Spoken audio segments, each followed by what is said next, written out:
నేపాల్లో భారీ నిరసనలు, కాఠ్మాండ్లో రోడ్లపైకి వందలాది మంది హిందూ దేశంగా నేపాల్ను ప్రకటించాలని డిమాండ్ చేస్తున్నారు.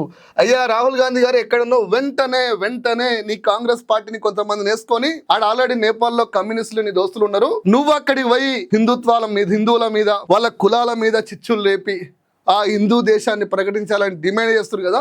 ఆ డిమాండ్ మీద మీరు ఎన్ని కుట్రలు చేస్తారో పోయి ఆడ చేయరి. ఎందుకంటే హిందుత్వం అంటే కాంగ్రెస్ పార్టీకి నచ్చదు.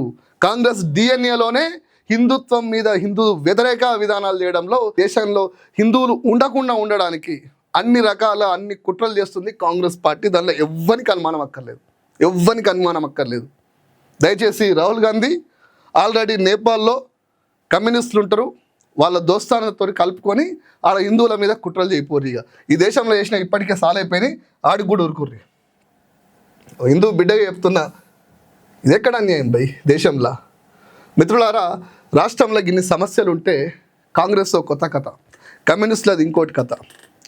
రాష్ట్రాన్ని అవమానిస్తుంటే, రాష్ట్రంలో ఆస్తుల్ని అప్పుడే పుట్టినటువంటి సూట్ కేసుల కంపెనీలు కొల్లగొడుతుంటే, కొన్ని కమ్యూనిస్టు కిరాయి మాటలు, కిరాయి పేటిఎం బ్యాచ్లు స్టేట్మెంట్లు ఇస్తారు. ఆయన ప్రొఫెసర్ ఎట్లా ఏంటో తెలియదు, కానీ ఏమని స్టేట్మెంట్ ఇస్తాడు. ఆయన స్టేట్మెంట్ ఇవ్వకపోయినా ఇంత పెద్ద చర్చ జరగకపో.